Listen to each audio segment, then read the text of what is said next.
práticas de auditoria e controle interno do Poder Judiciário. Evento que se destina aos servidores lotados nas áreas de auditoria e controle interno do Poder Judiciário, do Ministério Público e dos órgãos de controle externo. E, nesta edição, conta com o apoio da Escola Judicial do Tribunal Regional do Trabalho da 2ª Região, a EJUD 2, do Tribunal Regional do Trabalho da 2ª Região como um todo, do Tribunal Regional Federal da 3ª Região, do Tribunal Regional Eleitoral de São Paulo, do Tribunal de Justiça do Estado de São Paulo e também do Tribunal de Justiça Militar do Estado de São Paulo. Comporão a mesa de abertura. Suas Excelências já estão posicionadas e, em instantes, serão anunciadas.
Sim, então nós anunciamos os senhores membros da mesa de abertura. Suas Excelências, o senhor presidente do Tribunal Regional do Trabalho da 2ª Região, desembargador Wilson Fernandes.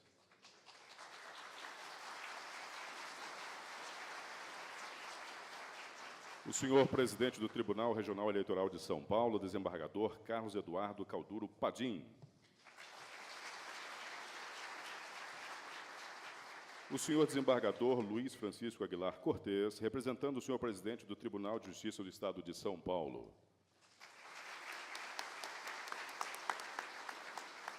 O senhor desembargador Souza Ribeiro, representando a senhora presidente do Tribunal Regional Federal da 3ª Região.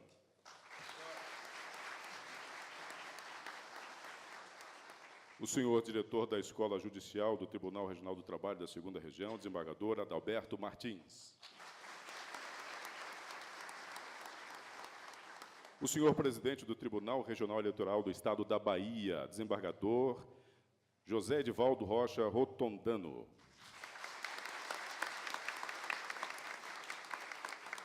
E a senhora vice-presidente eleita do Tribunal Regional do Trabalho da 7ª Região, Regina Gláucia Cavalcante Nepomuceno.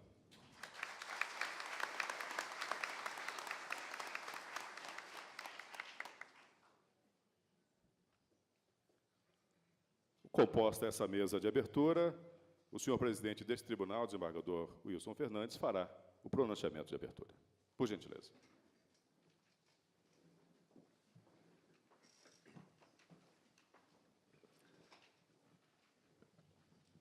Muito bom dia a todos. Em nome do Tribunal, TRT da segunda região. Quero dar as boas-vindas a cada um dos senhores. E vou me abster de nominar novamente os integrantes da mesa, o que já foi feito pelo cerimonial. Então, acho que o fato de estarmos celebrando ou realizando o 4º Fórum de Boas Práticas de Auditoria e Controle Interno mostra não só o sucesso dos 3 primeiros eventos, mas com a importância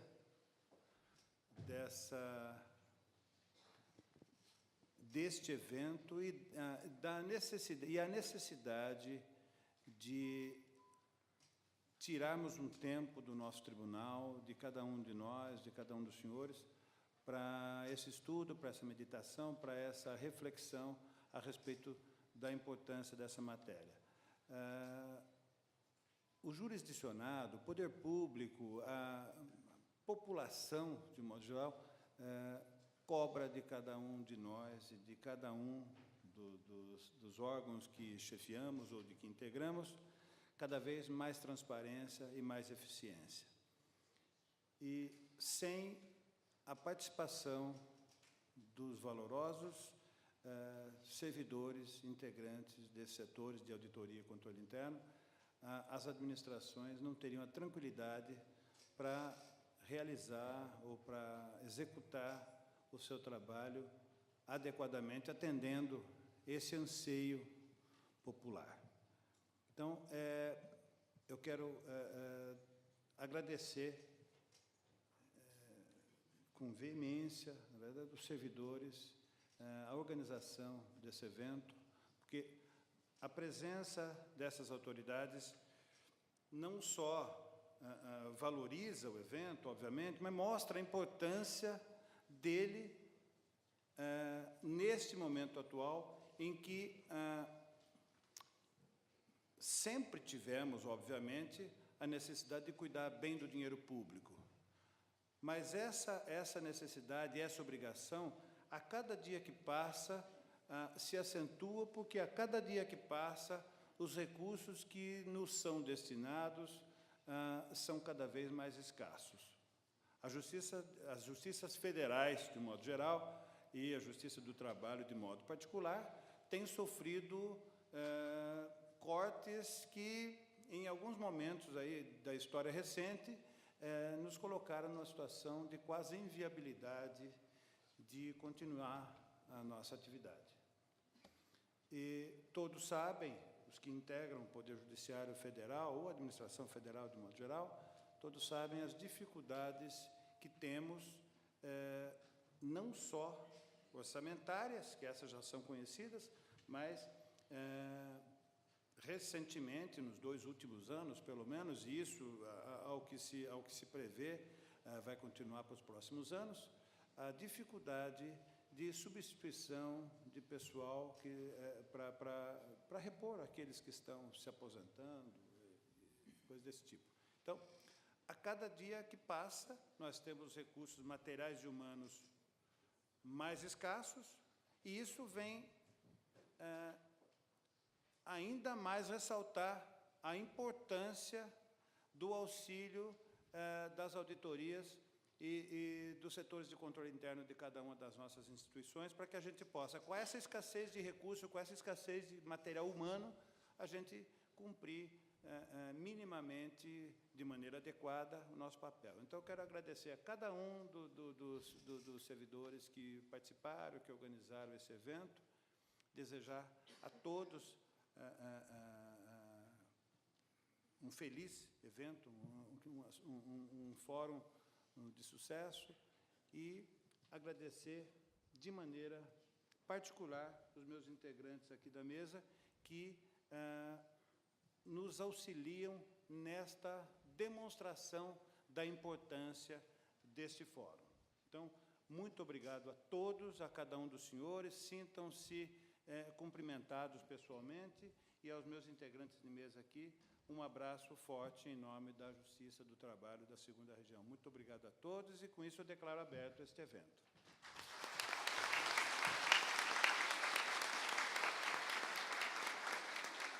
Também fará a sua saudação o senhor presidente do Tribunal Regional Eleitoral de São Paulo, o desembargador Carlos Eduardo Calduru Padim.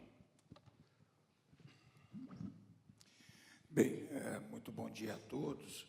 Eu queria cumprimentar o desembargador Wilson Fernandes, que é presidente, nosso anfitrião do Tribunal Regional do Trabalho da 2ª Região, por acolher um evento de tal magnitude e significância nos momentos recentes, né? Não é de hoje que esse assunto tem um enorme interesse para todos nós.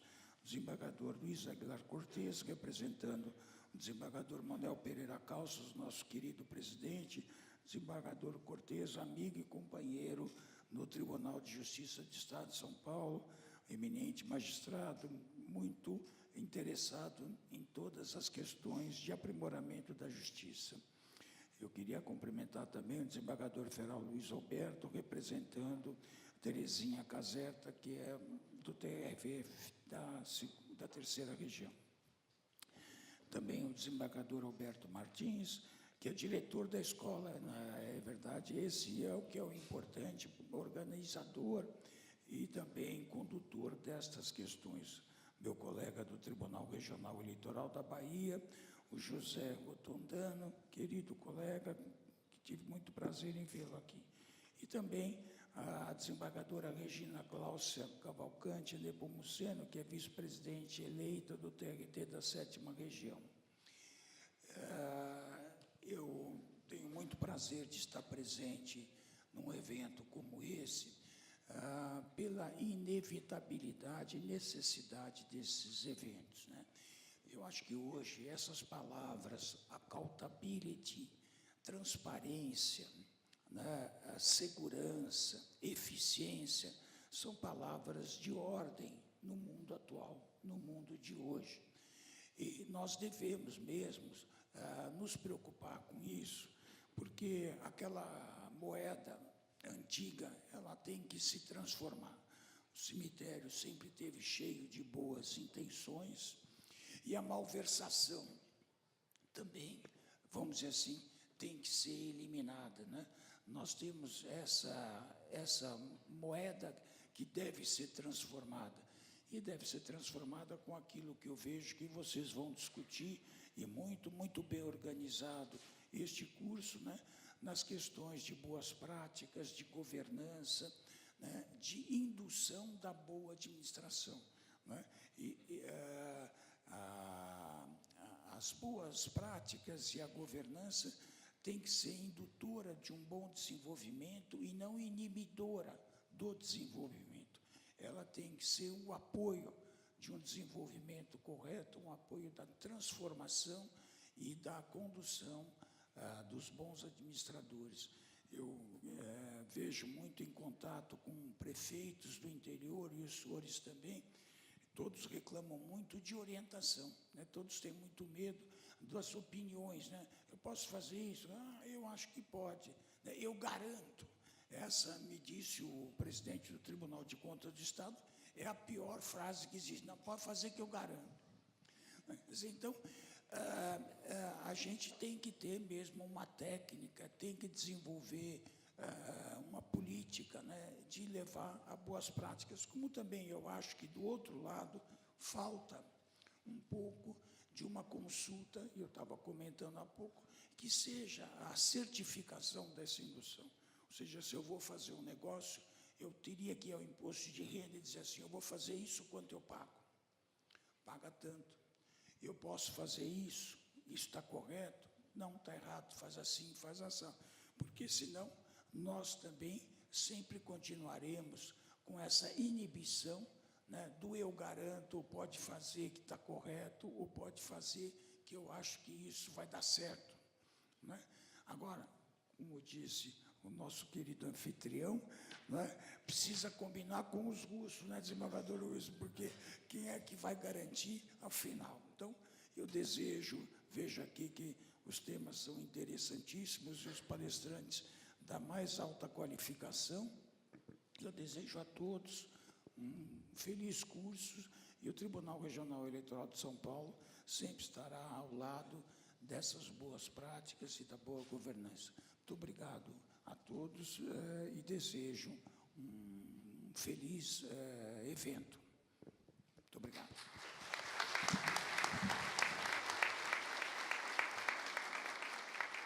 Fará a sua saudação o senhor diretor da Escola Judicial deste tribunal, desembargador Adalberto Martins.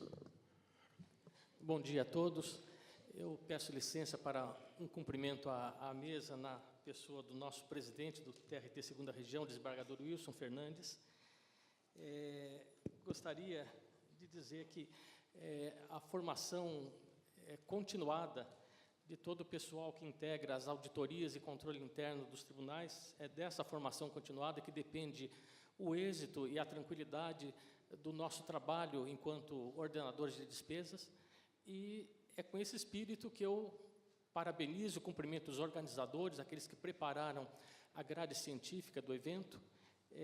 Desejo a todos um bom evento, especialmente aqueles que são de fora de São Paulo, que aproveitem bem a cidade nos momentos de folga, de lazer, que supomos que são 3 dias seguidos, mas temos as noites ainda para alguma atividade.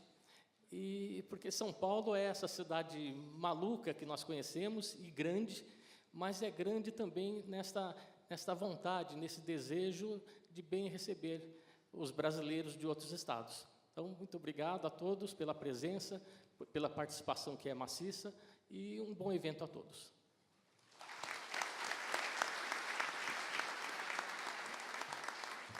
E também fará a sua saudação o senhor presidente do Tribunal Regional Eleitoral do Estado da Bahia, desembargador José Edivaldo Rocha Rotondano.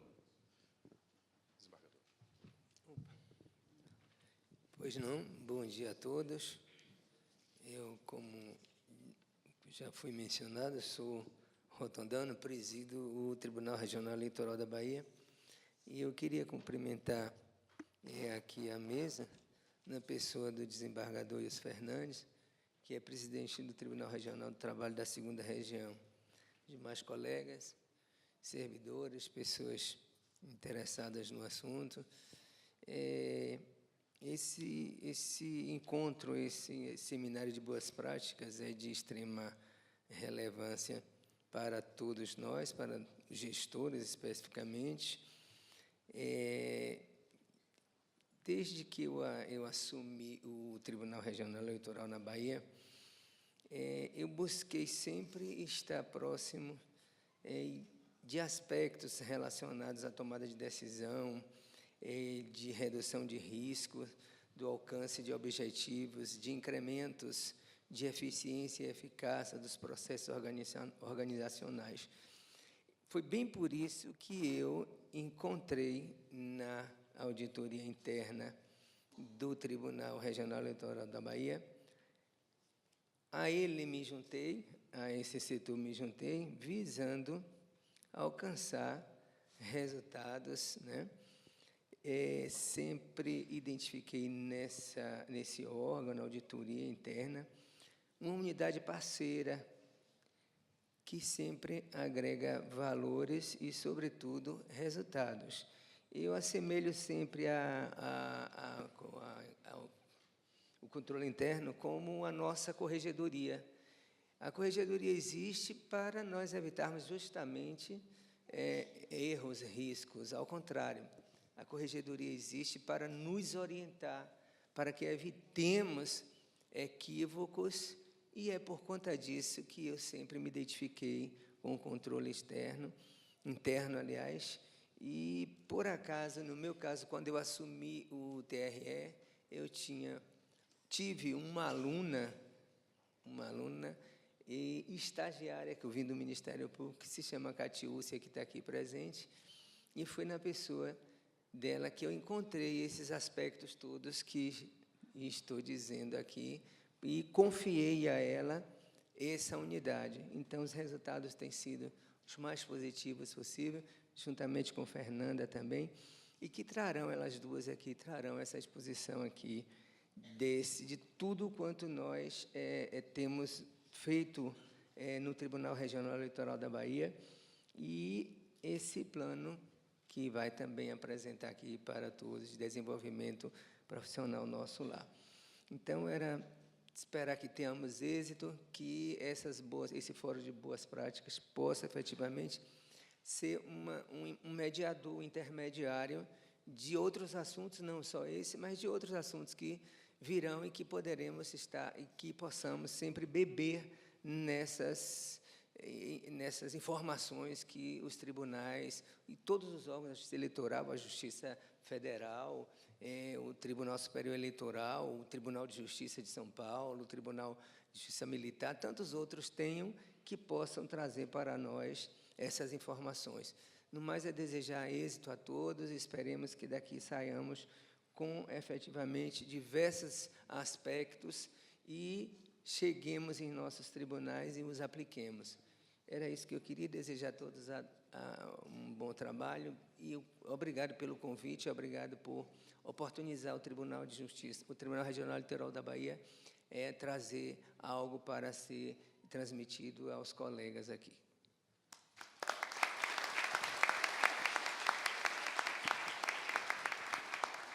E, ao encerrar essa cerimônia, a organização agradece aos senhores membros desta mesa de abertura. Muito obrigado. A mesa se desfará para, em seguida, serem iniciadas as palestras do nosso fórum. Enquanto a mesa está se reorganizando, nós vamos passar algumas informações. A organização do evento informa que será certificada a carga de 22 horas aula somente aos participantes que obtiverem 75% no mínimo de frequência no somatório das atividades dos dias 16 a 18 de maio. E será comprovada por meio de assinatura das listas de presença que serão passadas dentro em breve. Como vai funcionar esse momento? A equipe que vai passar essa lista vai passar uma lista para esse bloco de cadeiras, para o bloco central e para o bloco à minha esquerda. Basta assinar uma lista, porque é uma reprodução, perfeito? Isso será passado pela manhã e será passado à tarde. Então, com 75% de frequência mínima, a senhora receberá a certificação. Os certificados de participação serão encaminhados para o e-mail pelo qual os senhores utilizaram para fazer a inscrição para este evento. Será um certificado virtual. E os que não se inscreveram podem fazê-lo, se dirijam à mesa que está no saguão de entrada desse auditório, pode se inscrever, retirar o material, retirar o seu crachá, mas não esqueçam, por gentileza, de assinar a lista de frequência que será passado em breve. Se algum dos senhores ou se alguma das senhoras trouxe mala e quiser guardar, tem um espaço aqui do lado, os senhores fiquem à vontade. Muito bem, nós já vamos iniciar a palestra. Já está presente conosco aqui o senhor secretário de Relações Institucionais e Controle no Combate à Fraude e Corrupção do Tribunal de Contas da União, que fará a palestra Auditoria como Ferramenta de Combate à Fraude e Corrupção. Doutor Rafael Jardim Cavalcante, por gentileza.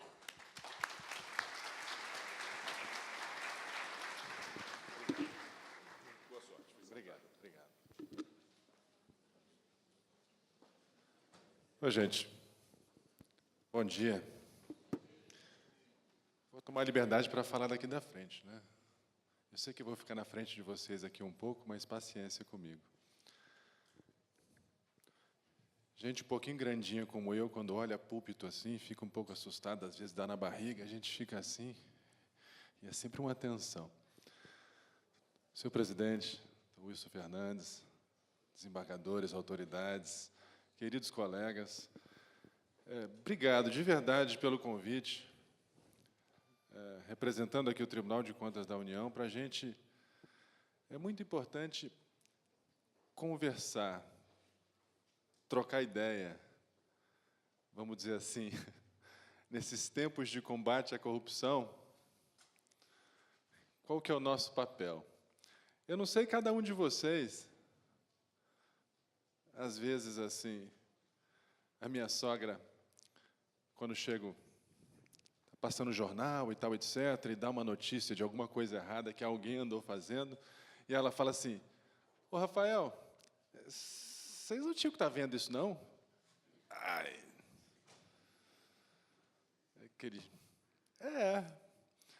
Meu pai fala que se alguma coisa aconteceu de errada, 1% ou 100% da culpa é sua.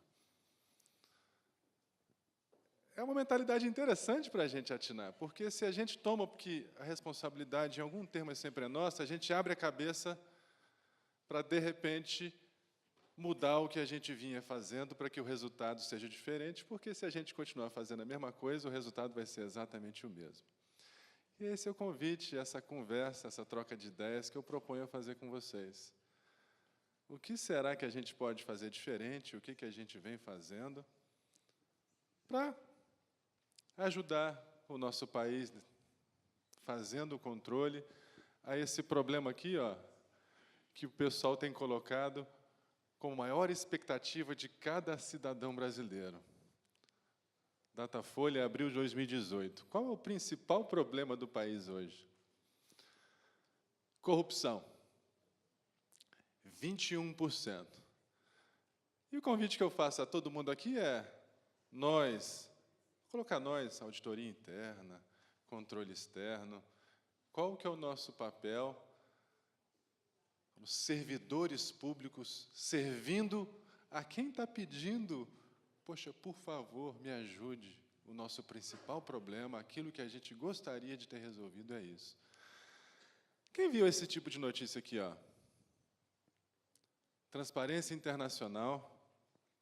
Se eu andar um pouquinho, eu saio aí, atrapalha muito? Não. Brasil piora 17 posições no ranking da corrupção. El País, jornais internacionais. Brasil em 96º lugar no ranking. Índice de percepção da corrupção no Brasil tem queda. Esse negócio de índice de percepção da corrupção, ele é meio... Será que ele mede realmente a corrupção? Isso é uma pesquisa feita no mundo inteiro e diz que os cidadãos brasileiros têm percebido a corrupção de forma maior. E o Brasil, no ranking mundial, está nessa infeliz posição de 96º. Aí tem umas discussões assim, ó, eita, será que o Brasil está mais sujo ou será que o Brasil está tomando banho e a sujeira está aparecendo? A gente, particularmente, eu tenho uma impressão que, de fato, quando se descortina todos esses eventos, esses escândalos de corrupção, em medida que a gente presencia e testemunha isso, a gente tem a impressão de que a coisa está mais suja. Mas tem alguma lógica. Olha só, esse é o mapa mundial que a Transparência Internacional fez do combate à corrupção, baseada na percepção. Mas vocês vejam que, nos países tidos como de primeiro mundo, Canadá, Estados Unidos, Europa, Austrália, Nova Zelândia, os países nórdicos, de fato existe o que se chama de maior confiança. Confiança dos cidadãos entre si, confiança dos cidadãos com relação às instituições, e isso, acredito que seja transparecido nessa pesquisa. Vem cá, qual a sua percepção de corrupção? E América Latina, olha, o Uruguai aqui está um pouquinho melhor, e Chile, né? América Latina, África, Rússia, até a China, esse índice de percepção, de fato, ele tende a ser maior. E vocês sabem que, ó, o Brasil, primeiro país, Nova Zelândia, os países nórdicos, o Brasil aqui em 96º. Mas o mais interessante é que, olha, a percentagem de quem acha que o nível de corrupção aumentou. Nesse último ano, o Brasil, ó, 78% das pessoas acham que, de fato, isso aumentou. Mas por que eu estou trazendo isso nessa conversa que a gente está tendo aqui? É para a gente conversar sobre isso. Vem cá, e qual a nossa responsabilidade de auditoria? O que a gente pode fazer dentro do nosso alcance para que isso seja melhor? Gostaria de a gente avançar para entender um pouco melhor essa conversa. Quem já viu esse quadro aqui, ó?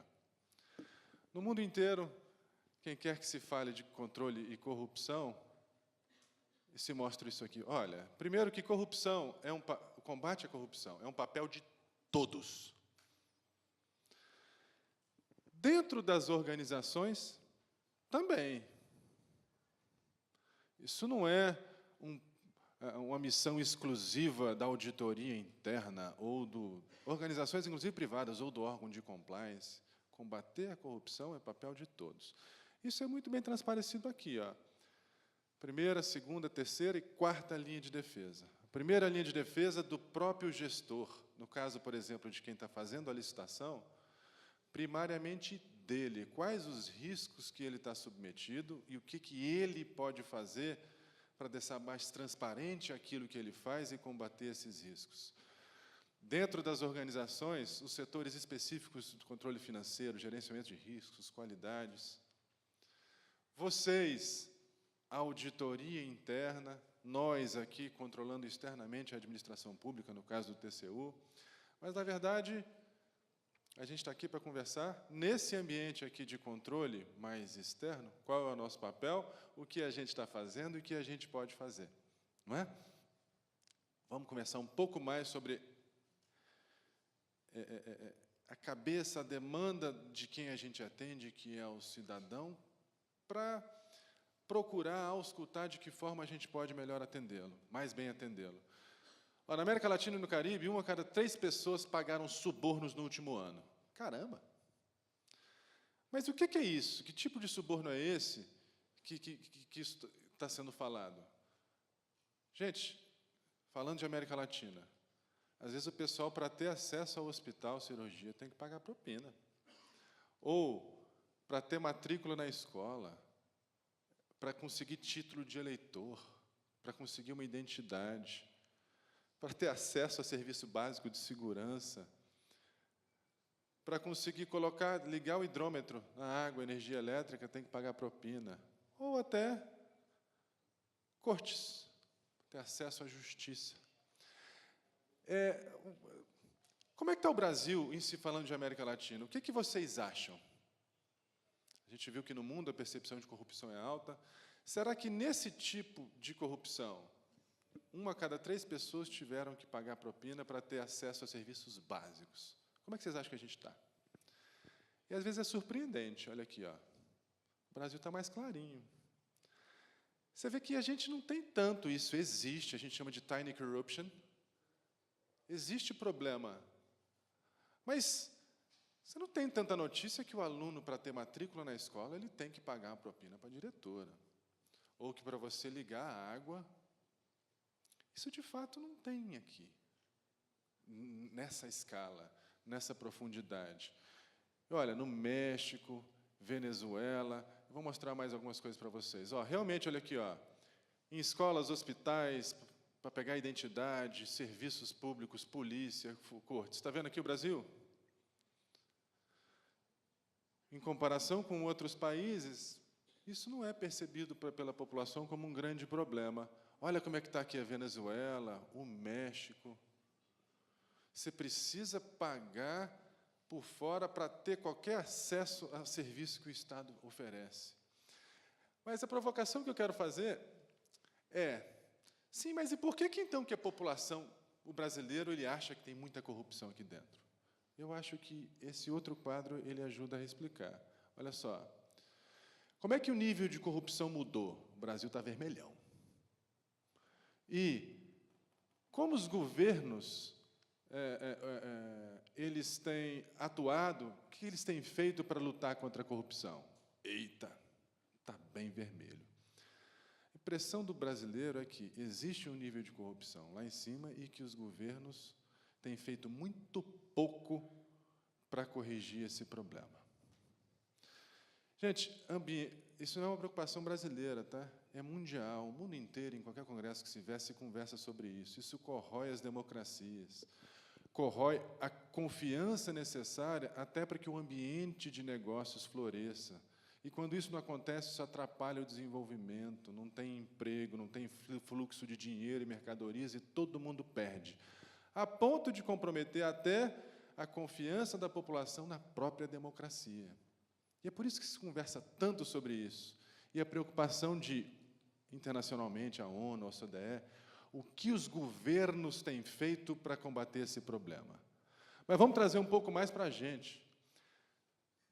Nós somos governo? Auditoria interna? Nós somos governo?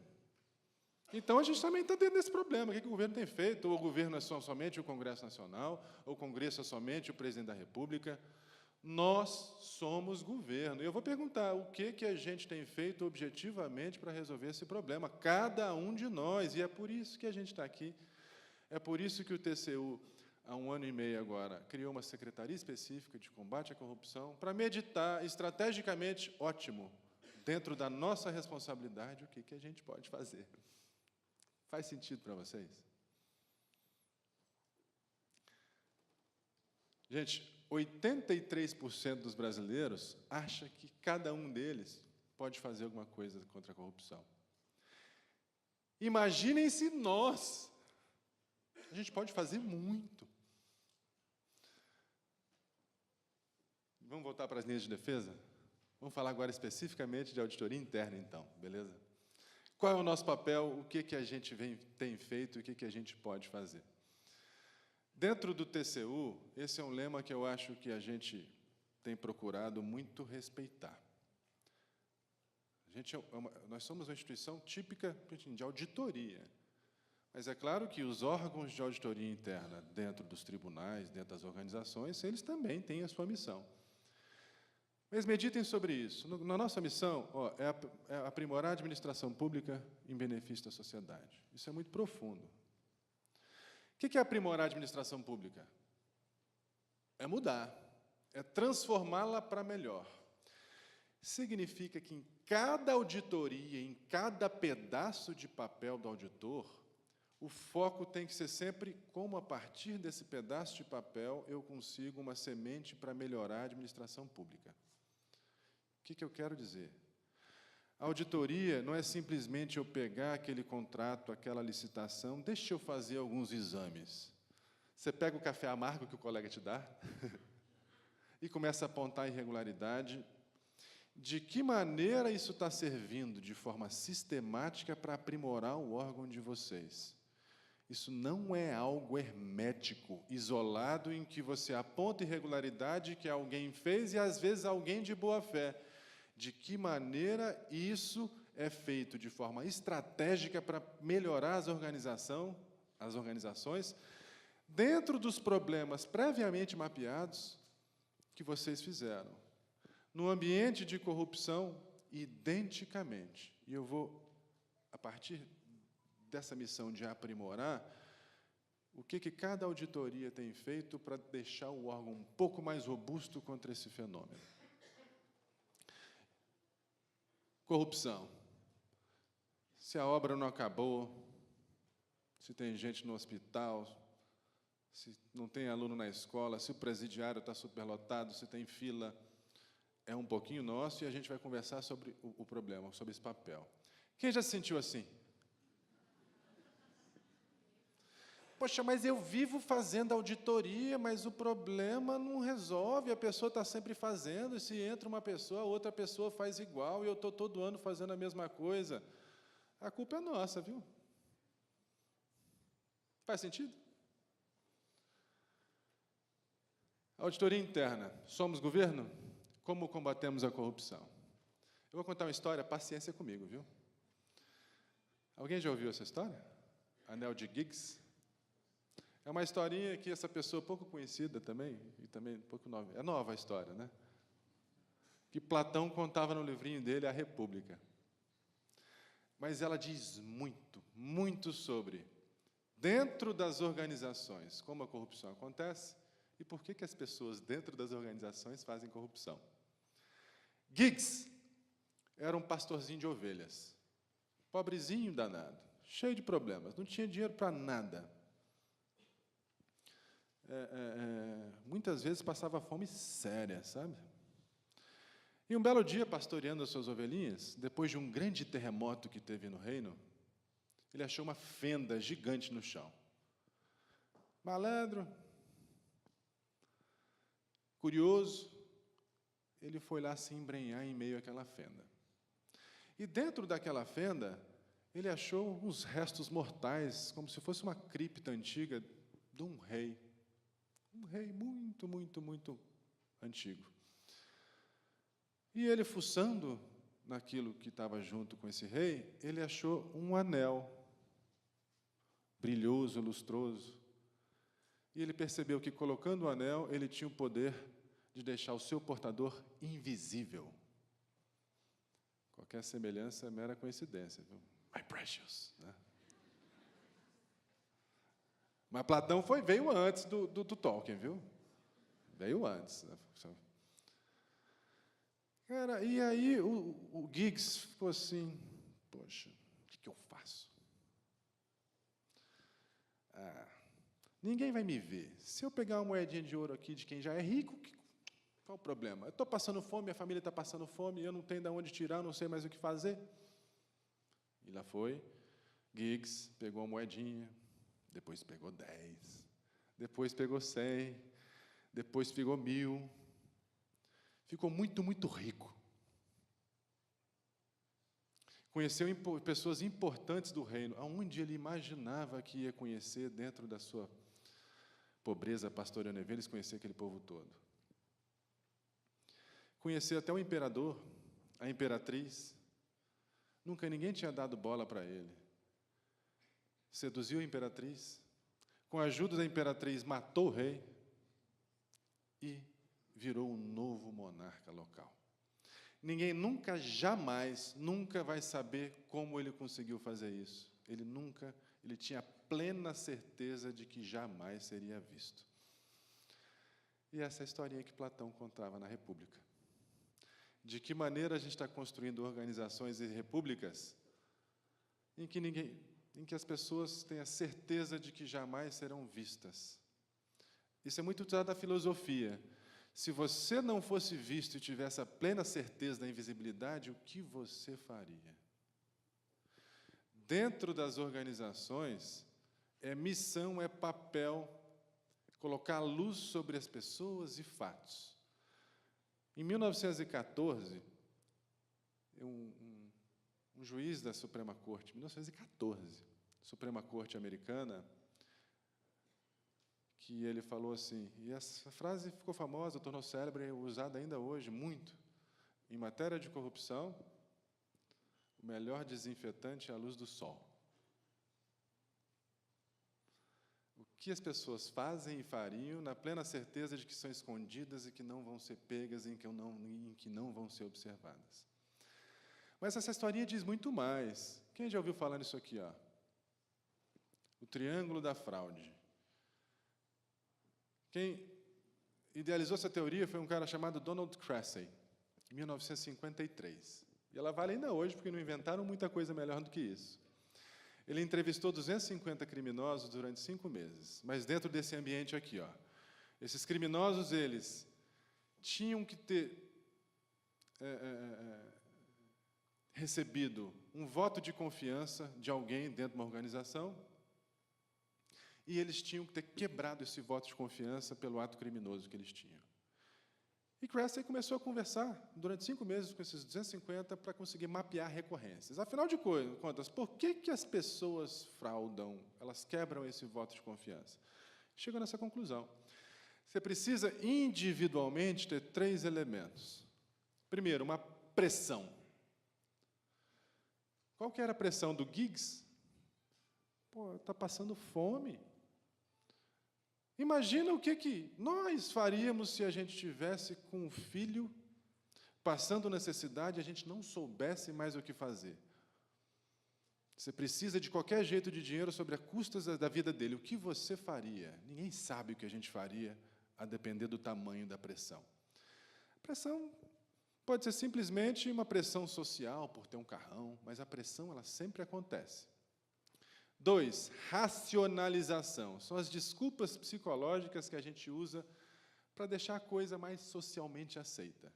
Giggs, todo mundo faria, de repente, uma moedinha não faz diferença. Aí você se acostuma e pega 12, acostuma e pega 10. De repente, ele não fosse direto lá para pegar um sacão de moeda.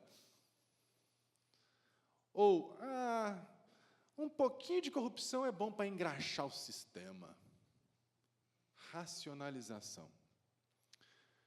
E 3, oportunidade. Que tipo de oportunidades as organizações nos oferecem para que a gente fraude? Para que não tem transparência, não tem controle, ninguém jamais vai me pegar, e se pegar eu jamais vou ser punido. E, na verdade, aquilo que a auditoria interna tem mais condição e é dever da auditoria interna se focar, é na tal da oportunidade organizacional, e vamos conversar mais sobre isso. Imaginem vocês lá, lembra do Giggs? Se o rei tivesse conselheiros com óculos mágicos capazes de enxergar a invisibilidade, será que ele seria morto? Atenção vocês aqui. A auditoria são os óculos mágicos da sociedade, capaz de interpretar toda a complexidade do mundo administrativo que o cidadão comum, ou mesmo a presidência, não conseguiria perceber por conta dessas complexidades. Ela tem um dever detectivo insubstituível dentro das organizações. Faz sentido? Agora, ela precisa entender do que está fazendo. Precisa ser especialista naqueles negócios. O dano organizacional de não ter uma auditoria interna capacitada é aumentar o número de gigs dentro da organização, aumentar a invisibilidade institucional e arcar com o ônus de toda a consequência dessa invisibilidade. É dever nosso até saber mais do que o próprio gestor.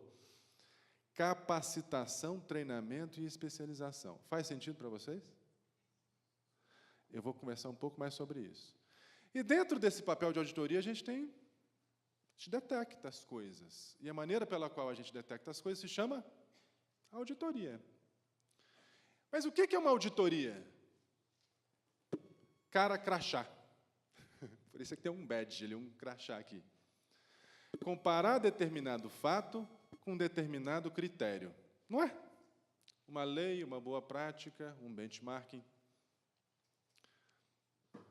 Fiscalizar é comparar uma determinada situação com um determinado critério. Uma auditoria clássica, operacional de conformidade, avalia se determinado objeto está de acordo com critérios pré-estabelecidos. Ah, legal, Rafael. Qual que é o problema? Vamos acompanhar, eu não sei se faz sentido para vocês. Como é que funciona uma fase clássica, uma auditoria clássica, tá? Uma auditoria de conformidade típica. A gente, dentro do objeto a ser auditado, idealiza procedimentos, são os testes de auditoria que a gente vai fazer, e esses testes, eles vão ou não detectar inconformidades, na medida em que eles vão estar ou não ok, é o to comply, né, com o critério que eu estabeleci. Não é assim?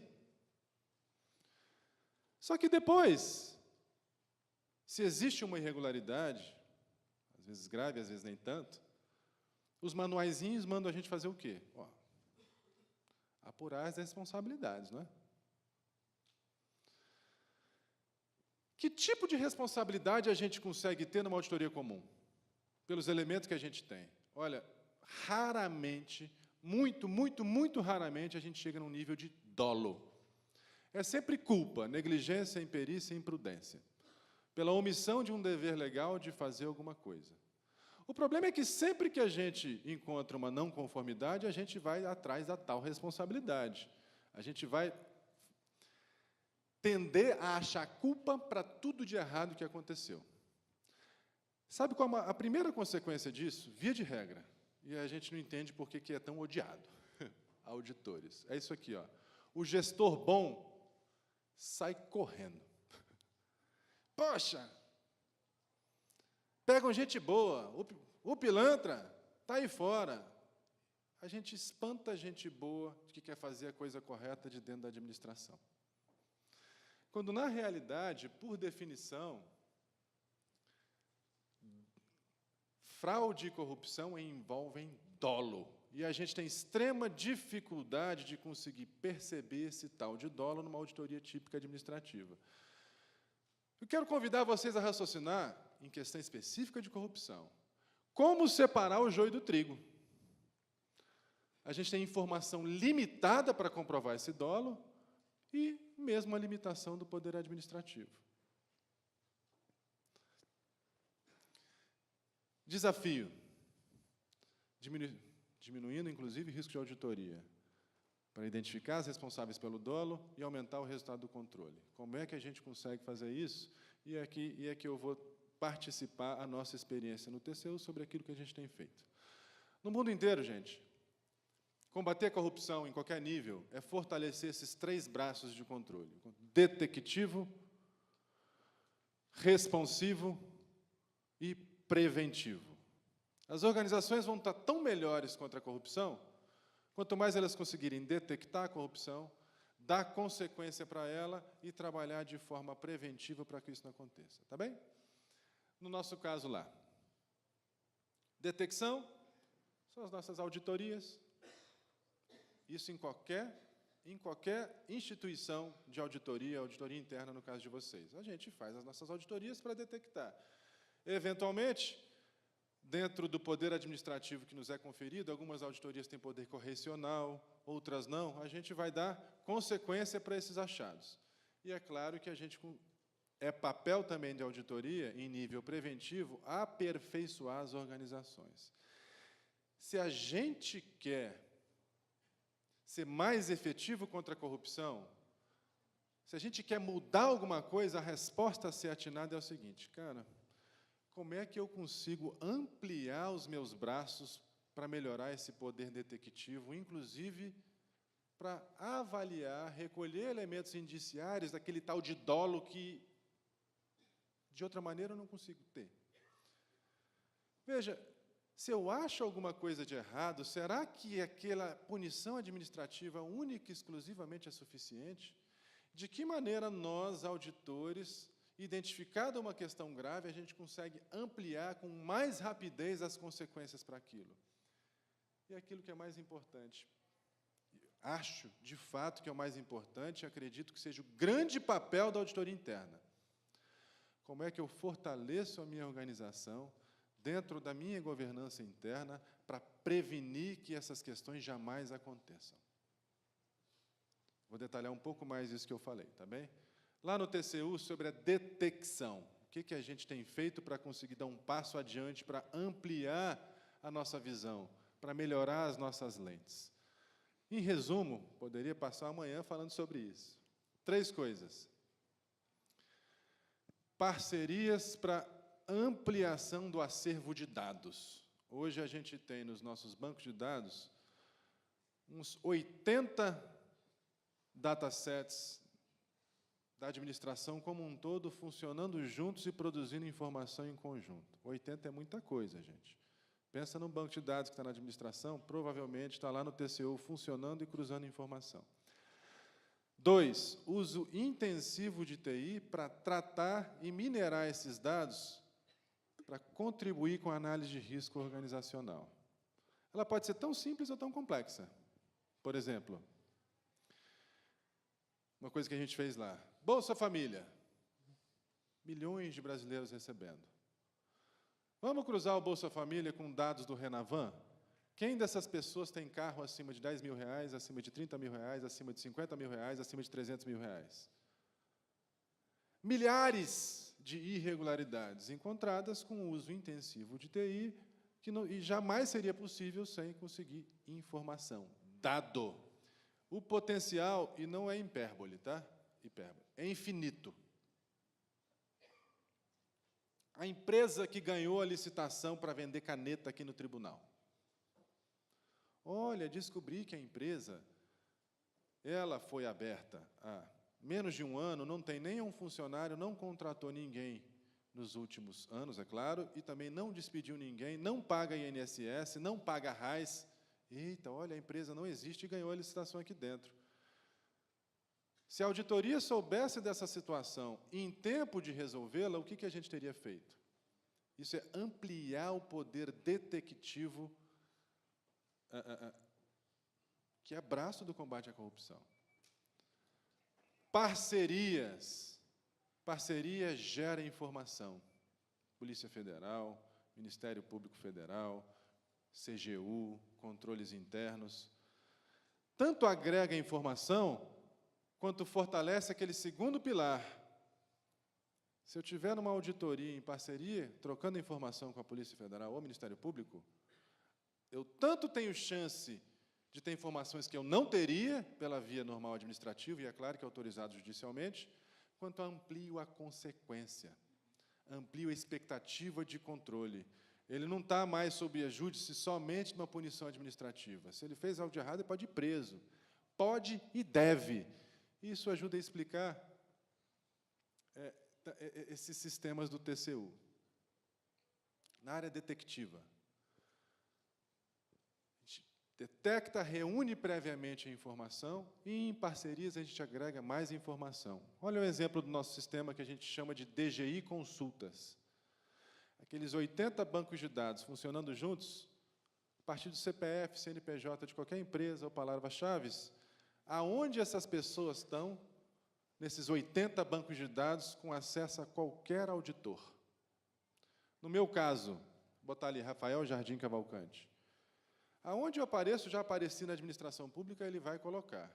Inclusive, ele vai nomear 37 parentes meus.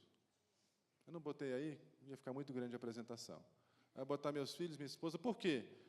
Ele cruzou sistema com sistema e descobriu quem é meu filho, quem é meu primo, quem é minha tia, quem é meu pai, quem é minha mãe. Isso é útil. Ah, olha, o gestor está contratando a firma do primo. A gente faz isso. Como? Busca vínculo, está vendo ali em cima? Qualquer auditor pode fazer isso aqui, ó. Qual a relação que existe entre essas empresas que participaram da licitação? Será que isso é uma informação importante para avaliar risco de auditoria? As empresas têm o mesmo contador, as empresas estão no mesmo endereço, as empresas são vizinhas, ou uma empresa, o sócio é da filha da outra, ou, é infinito. E se produz resultado como esse. Será que isso é útil na detecção contra a corrupção? Será que eu tenho mais chance de fazer uma parceria com algum parceiro com essas mais informações? Mas, quem já ouviu falar nisso aqui? Alice. Alice é o nome do nosso robô, analisador de licitações, que diariamente ele entra no Comprasnet, avaliando editais de licitações e atas de registro de preços, todo santo dia. E ele faz uma varredura para procurar irregularidades típicas. E sempre que ele encontra, o secretário, eu recebo todas, sempre que ele encontra, o secretário da unidade recebe um alerta, alerta, e vai dizer qual que é o G que está contratando o que está com alerta de corrupção. Que tipo de alerta, professor? Por enquanto está pouco. A gente está em pleno trabalho para colocar mais 14 aqui. Ó. Por exemplo, critérios de habilitação considerados ilegais pela jurisprudência do TCU. Diariamente ele mapeia esses critérios e ele encontra. É claro que tem uso intensivo de alguns algoritmos altamente especializados. E a gente recebe alerta, inclusive de acordo com o tamanho da licitação. Outras condições de risco. Olha só, por exemplo, licitante único com valor acima de tantos milhões, puf, o secretário da nossa unidade recebe um alerta. Olha, a unidade X está com um licitante único, uma licitação de 50 milhões, por exemplo. Licitantes com CNPJ inativo. Ai, como é que o cara ganhou a licitação, está com CPF inativo há tanto tempo? Será que isso é condição de risco? Ele, puf, manda um alerta de risco para o nosso secretário.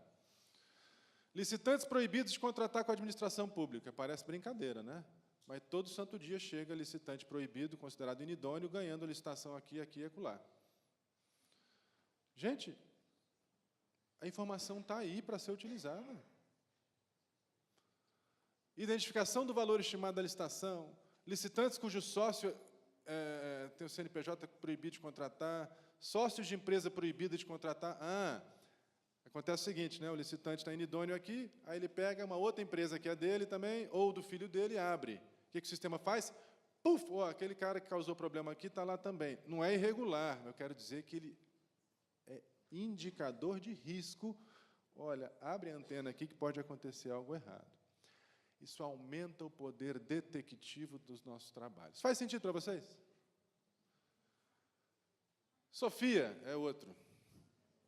Os robôs lá são nome de mulher, né? Lá não. A mulher é mais atenta, é mais meticulosa, cuidadosa.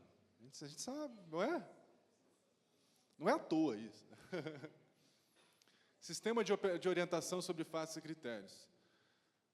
Tem que facilitar a vida do auditor. O que é isso? Isso é um botãozinho do Word, que você instala uma macro. O que ele faz? Aperta o botão. Todo e qualquer CPF e CNPJ que está no seu arquivo Word, ele vai cruzar com os 80 bancos de dados que a gente tem e vai falar o que aconteceu, quem são, o que acontece. É simples, tá bom? É legal isso? É simples, ajuda. Muito. Poxa, e tem as informações via parceria. Num caso, por exemplo, da Petrobras, da unidade de coqueamento retardado da refinaria de Abreu e Lima. A gente, com as informações que tinham, conseguimos lá apurar 80 milhões de reais de superfaturamento, como se fosse pouco, porque o contrato era 3,5 bi. Em contato com a Lava Jato, trocando informação, o juiz Moro autorizou a gente ter acesso às informações fiscais da contratada, e com a informação fiscal, isso pulou para 850 milhões de reais de prejuízo, que jamais seriam conseguidos sem aproximação institucional. Parcerias. Veja, às vezes eu coloco um caso muito grande para vocês, mas isso é válido em qualquer nível. A gente sempre faz parcerias de contrato de 3 bi, como contrato de menos de 1 milhão em prefeituras que contratam mal. Cruzando dados, a gente vê que tem um risco sério no município X. Poxa, contato com a Polícia Federal, olha, tem problema aqui, e você consegue informação. Em qualquer nível, informação e parceria, ela agrega conhecimento detectivo e responsivo. Tudo bem? Gente, de novo, rapidamente, antes do certo e errado, não tem. É o que a gente no TCU tem feito. Se isso fizer sentido para vocês, vamos conversar sobre isso. Tá? O objetivo é colocar qual é a nossa experiência, tá bom? E aí, eu acho, confirmando o que eu disse, e eu vou gastar um tempinho para falar sobre isso, acredito que o nosso maior dever, principalmente da auditoria interna, é trabalhar aqui, na área preventiva. Como é que a gente consegue alavancar as prevenções dentro das organizações, quaisquer que elas sejam. O TCU, no final de 2016, lançou esse manual aqui, Referencial de Combate à Fraude e Corrupção, que é justamente isso. O que as organizações precisam, podem fazer para se fortalecer contra esse tal de fenômeno chamado corrupção? Como é que ela consegue aumentar essa governança interna? Vamos conversar mais sobre isso? Gente, eu vi em algum lugar que uma apresentação legal não é aquela que o cara fala bonito e no final tem um monte de aplauso. É aquela que, ao final, as pessoas realmente saiam com a intenção de conseguir mudar alguma coisa e fazer alguma coisa, com a intenção de dar um passo adiante. Eu convido a vocês agora a meditar, cara, o que eu consigo fazer dentro disso? Porque é altamente viável, tá bom? Quem já ouviu falar disso aqui? Decreto 9203. É claro que ele é válido para o Poder Executivo. Ele é chamado Decreto da Governança. Ele foi feito a 4 mãos lá com o TCU. Ele visa aprimorar a governança nas instituições públicas. E isso está altamente relacionado com o aumento da integridade e da prevenção contra a corrupção. Eu vou me permitir falar um pouco bem pouco, sobre essa tal da governança. Particularmente, eu acho que isso é colocado de maneira tecnicista e pouco prática. E para que a gente entenda de fato o que a gente tem que fazer, a gente precisa entender como isso funciona no nosso dia administrativo, tá bom? Então, em novembro de 2017, esse decreto da governança, ele estabelece uma série de condicionantes e práticas a serem necessariamente observadas dentro do Poder Executivo Federal. Mas o que é essa tal da governança, tá? A primeira pergunta que eu faço para vocês meditarem é: vocês acham que governam a sua casa ou vocês gerem a sua casa? É uma pergunta muito forte. Eu tenho governança primeiramente, lá no meu lar? Governança, basicamente, você precisa responder 4 perguntas, tá? Quem eu sou? Quem a nossa família é? Quem nós somos? Ou o que é a nossa organização? O que ela faz? Qual é o detrimento dela? 2, aonde estamos? Em que lugar? qual o ambiente dentro daquilo que eu sou e fui construído para ser, onde é que eu estou posicionado? Eu preciso saber isso para dizer para onde vamos. E definido para onde vamos, o que eu preciso fazer para chegar lá. De maneira prática, é para isso que servem aquelas estratégias institucionais, missão, objetivo. O tribunal de vocês, para que ele serve? Qual a missão intrínseca dele? E dentro dessa missão, ela está cumprida? Aonde a gente quer estar daqui a 5 anos, daqui a 10 anos, daqui a 15 anos? Quais são os objetivos? Quais são os planos que eu preciso fazer para alcançar esses objetivos? Só que, poxa, eu preciso, para construir essa estratégia, cara, como é que vai estar o mundo amanhã? Eu preciso planejar cenários. O que nesses cenários pode me atrapalhar de eu chegar onde eu quero? E a gente entende para que serve a avaliação de risco. Está intrinsecamente ligada ao quê? Quem eu sou, para onde eu quero ir. Se eu não analiso esse risco e não tomo medidas para mitigá-lo, eu não vou conseguir chegar lá. Tem um amigo meu que é marinheiro. Ele fala assim, que quando a máquina do navio para, boiou. Boiou o navio está flutuando e vai para onde a maré apontar, para onde o vento apontar. Quem somos? Para onde a gente quer ir? Para onde vai o rumo da organização? Qual o meu objetivo? Aonde eu vou chegar lá? E, na realidade, para isso, você precisa de 3 coisas, né? Liderança, estratégia e controle. Liderança forte, para avaliar o ambiente, para passar a mensagem de quem somos, para conseguir um nível claro de adesão, nós vamos chegar lá. Vai ter um monte de pedra no caminho, que são os riscos, que a gente vai trabalhar para identificar cada uma, e a gente vai trabalhar para atravessar, para a gente chegar lá em 5, a gente chegar lá em 10 anos. E tem um tal de um setorzinho que chama auditoria interna, em primeiro, segundo, terceiro nível de defesa, para ajudar a gente nesse controle de, olha, para chegar em 5 anos, em 2 anos a gente está aqui, não vamos conseguir não. Para que a gente consiga monitorar e continuamente chegar. Aí você consegue entender mais o significado dessas coisas aqui, governança, uma liderança para avaliar, primeiro tem que saber quem eu sou, avaliar o ambiente, para direcionar para onde eu tenho que ir e monitorar isso aqui. E dentro dessa avaliação, construir uma estratégia do que eu tenho que fazer exatamente para chegar amanhã onde eu quero chegar, planejando, executando, controlando e, de acordo com aquilo que eu achar no controle, retroalimentar esse planejamento. E dando clareza, com indicadores de eu vou ou não vou chegar onde eu quero, tendo uma accountability. Isso é governança, em termos práticos. Rafael, o que tem a ver governança com corrupção? O eterno conflito, eterno, em toda a organização da governança corporativa nós vamos chegar lá, mas todos os atos organizacionais para a gente chegar onde a gente está mirando são feitos por pessoas. Pessoas que têm seus interesses próprios, que muitas vezes não são os interesses organizacionais. É possível compatibilizar esses interesses próprios com os interesses organizacionais? Porque se eu for ficar tomando decisão, assinando papel e gastando dinheiro em interesse próprio, a gente não vai conseguir chegar lá aonde a liderança máxima está apontando para onde a gente tem que ir. O nome disso é o conflito agente principal, que é a regra básica de governança. As instituições têm que ter sistemas, práticas, compliances, que mitiguem esse risco, esse conflito agente principal. Como é que eu posso fazer, dentre leis, práticas, controles, para garantir que cada membro da organização vai agir para o interesse coletivo e não para o interesse particular? Quando a gente assume a governança dentro desse dilema, a gente vê que governança e corrupção andam juntinhas. Para a Transparência Internacional e para a ONU, esse é o conceito de corrupção.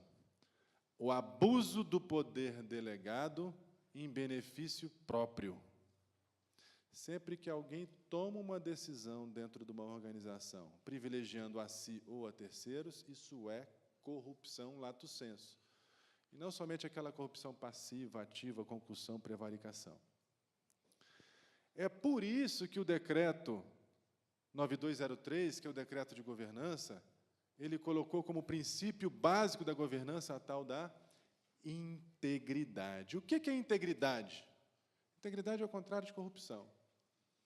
Corrupção, na raiz da palavra, remete a esmigalhamento, esfarelhamento, existe? Esfarelamento.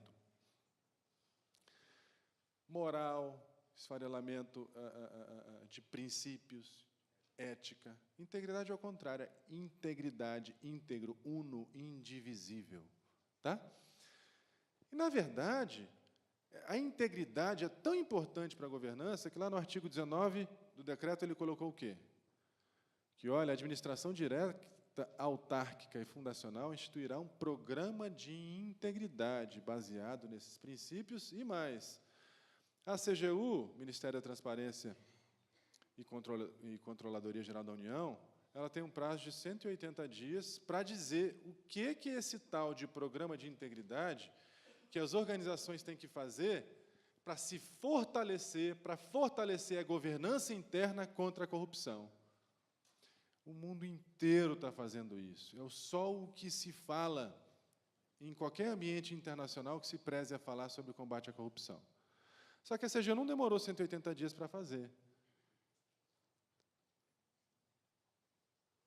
Na verdade, ela já regulamentou a portaria 1089, 25 de abril de 2018, está saindo do forno. O que essa portaria fala? Ela fala o seguinte, que os órgãos deverão instituir programas de integridade.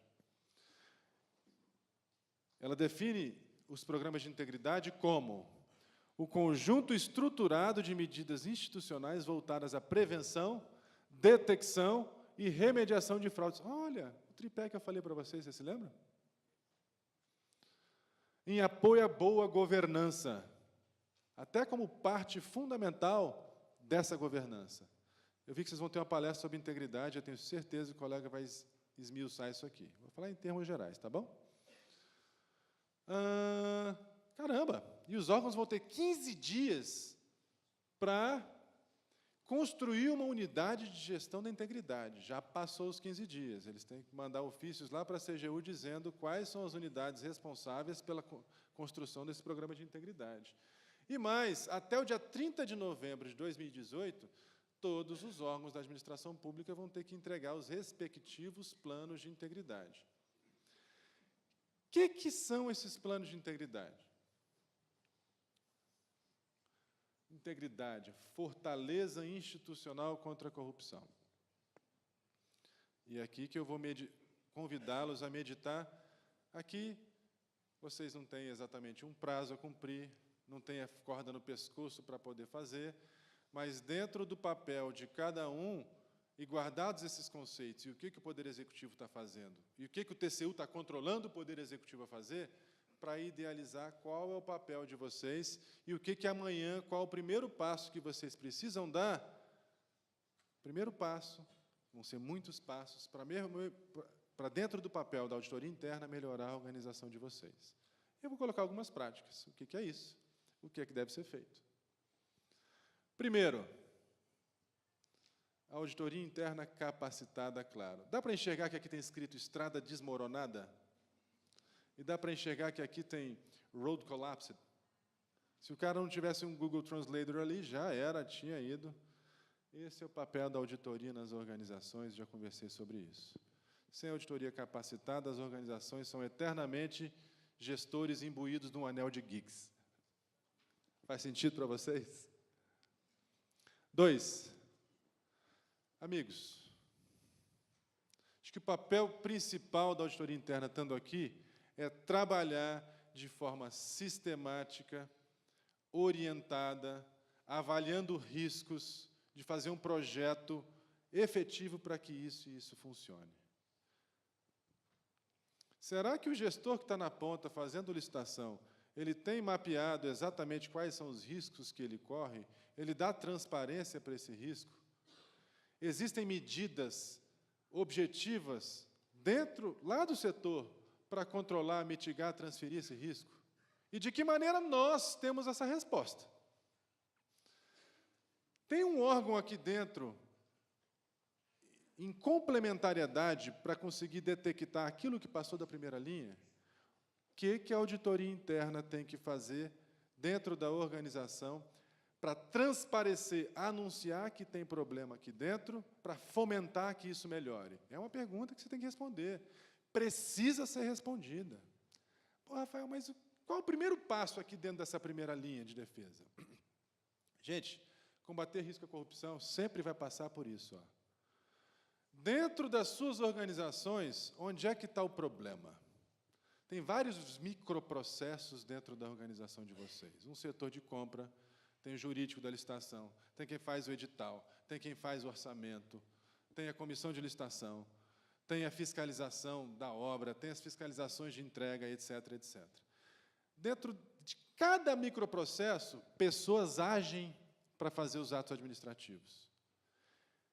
Em cada microprocesso dele, qual a chance de alguém beneficiar a si mesmo em detrimento da organização? Qual a probabilidade disso acontecer? Qual o impacto para a organização caso isso aconteça? Precisa ter. Isso é uma etapa fundamental da construção do programa de integridade, para fortalecer a primeira linha de defesa. Amiguinho, aqui você precisa tomar cuidado, aqui tem que ter mais transparência, e você precisa fazer A, B e C para evitar esse risco. Isso é preventivo. Então, levantamento dos processos, quais riscos de cada atividade, qual a probabilidade, qual o impacto, que medidas tomar para responder a esses riscos. Eles vão achar, isso é um projeto que você não vai fazer de hoje para amanhã. Projeto para começar a ser feito, implementado, mapear riscos de acordo com a probabilidade e o impacto. Caramba, risco com alta probabilidade e alto impacto, aqui dentro, você precisa tirar o anelzinho de gigs dele e adotar medidas objetivas para mitigá-lo. Quando você adota esses compliances para algo de alto risco e alta probabilidade, você está diminuindo corrupção. Se vocês adotam regra burra, besta, para aquilo que está aqui, você está criando burocracia. Faz sentido para vocês?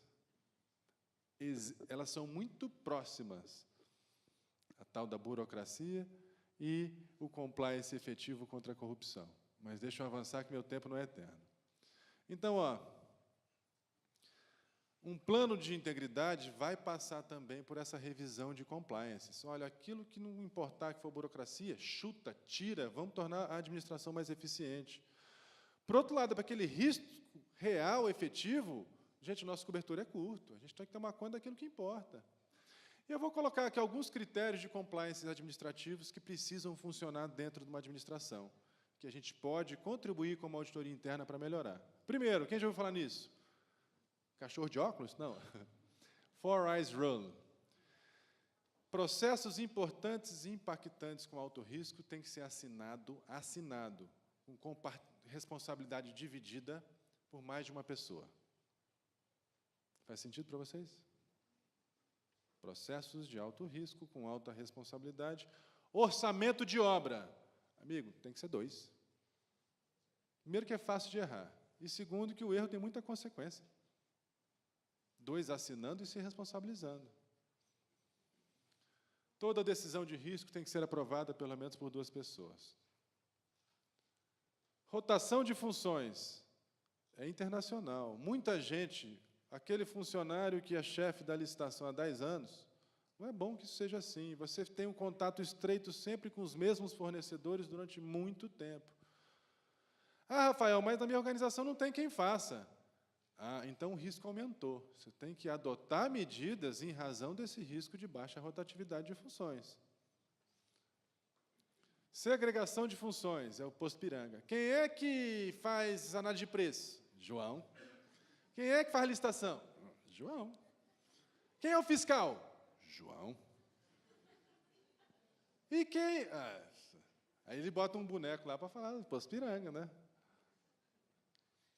Separação das funções de autorização, aprovação, execução, controle e contabilização de operações. Sistematizar isso nos processos de riscos organizacionais é combater a corrupção. É papel da auditoria interna. Revisão das transações. Por falar em orçamento de obra, volta e meia do curso por aí e pergunto para todo mundo, quem revisa o seu orçamento? Aí eu, cri, cri, cri, cara de paisagem, né? Precisa. Processos impactantes com alta chance de erro precisam ser sistematizados, e aí não é a burocracia. Essa regra é salutar. Tá bom? Processos impactantes devem ser necessariamente conferidos e revisados. Registro público de reuniões e entrevistas. Ué, gente, básico. Eu vou falar sobre ética, coisa rápida, meu tempo está acabando. O Stowblon é nome chique para falar como é que funciona o canal de ouvidoria e denúncias nos tribunais e como é que isso pode ser feito para dar mais segurança e liberdade a quem quer que queira denunciar, assim o fazê-lo. Por falar em denúncia, coisa engraçada, eu botei 2 slides aqui.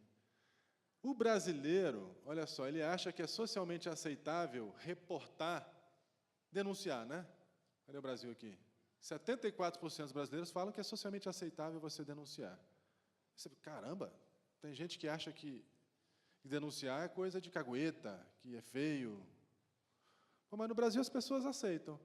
Mas você sabe quando isso vai para a prática? 1 em cada 10 pessoas na América Latina reporta, sendo que 28% delas disseram que sofreram retaliação ao reportar. Funciona o canal de denúncias nosso da ouvidoria? O que a gente faz dele? E que tipo de proteção a gente consegue ter para quem, mesmo dentro da casa, quiser reportar um ato ímprobo? Acabando. Esse, por exemplo, é um levantamento que a CGU pediu para os órgãos preencherem, para você ter uma ideia, mais ou menos, do que é a construção de um programa de integridade.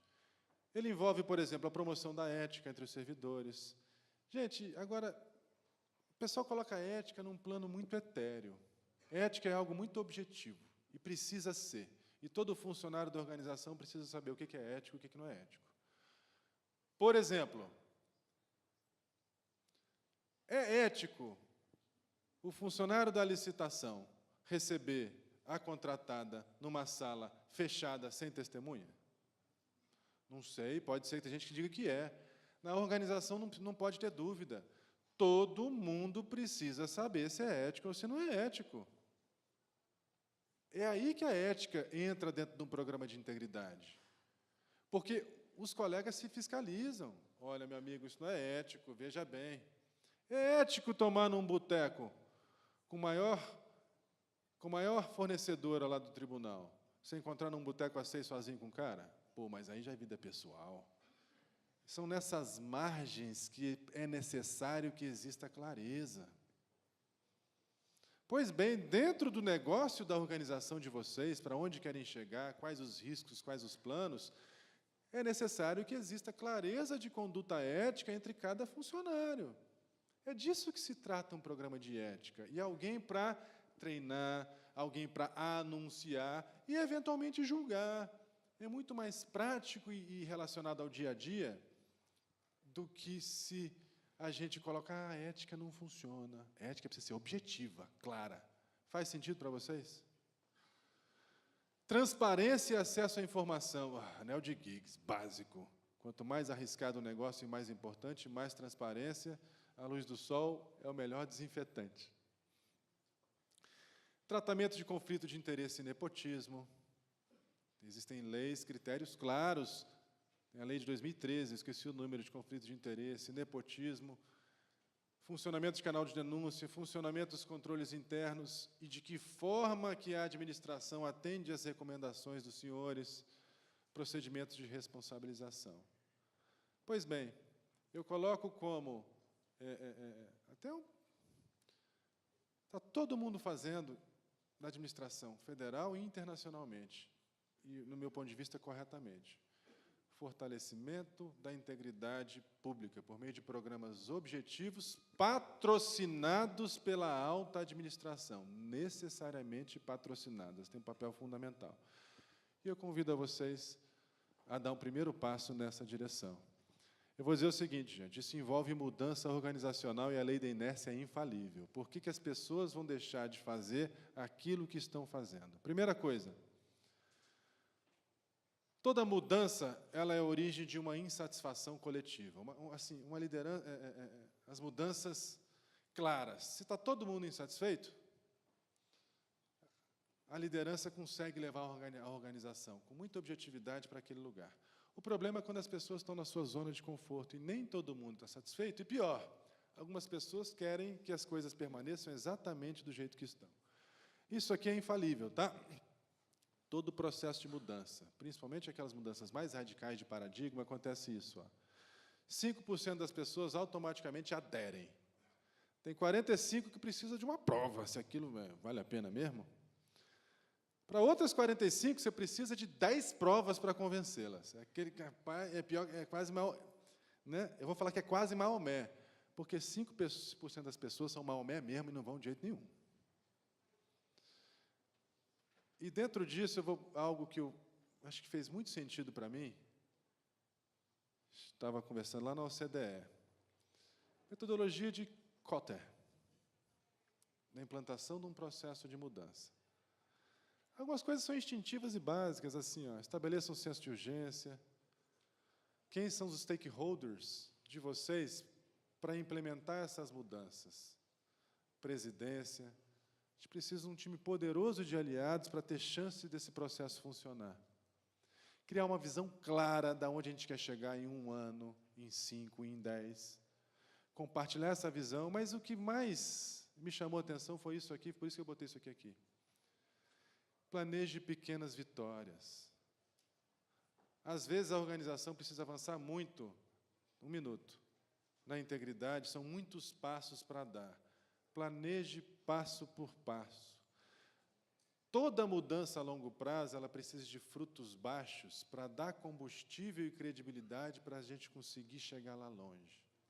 Isso não vai ser uma mudança do dia para a noite. Então, na construção desse projeto, é fundamental criar pequenas vitórias para dela a gente chegar a outra vitória e conseguir chegar aonde a gente precisa chegar. Tudo bem? E mais importante de tudo, isso eu tomo para a minha vida.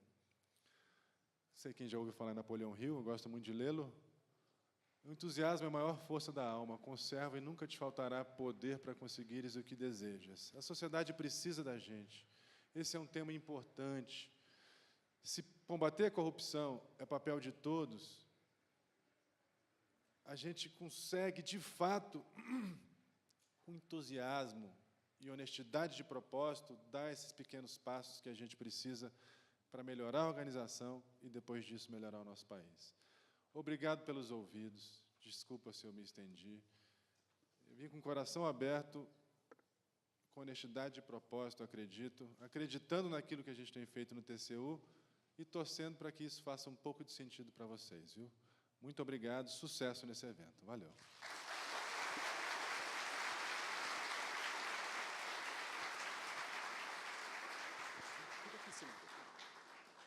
A organização do evento agradece essa palestra substancial do Dr. Rafael Jardim Cavalcante e o senhor presidente fará a entrega de um certificado de participação. Aqui em cima, por favor. Ao nosso... Pode ir mais para o meio, por causa da fotografia? Aqui em cima. Isso. Cadê? Aí o fotógrafo capta melhor, né?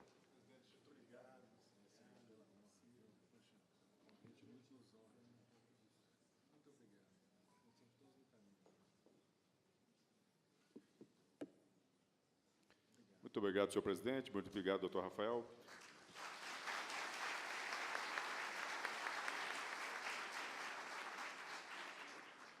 Bom, tivemos a primeira palestra.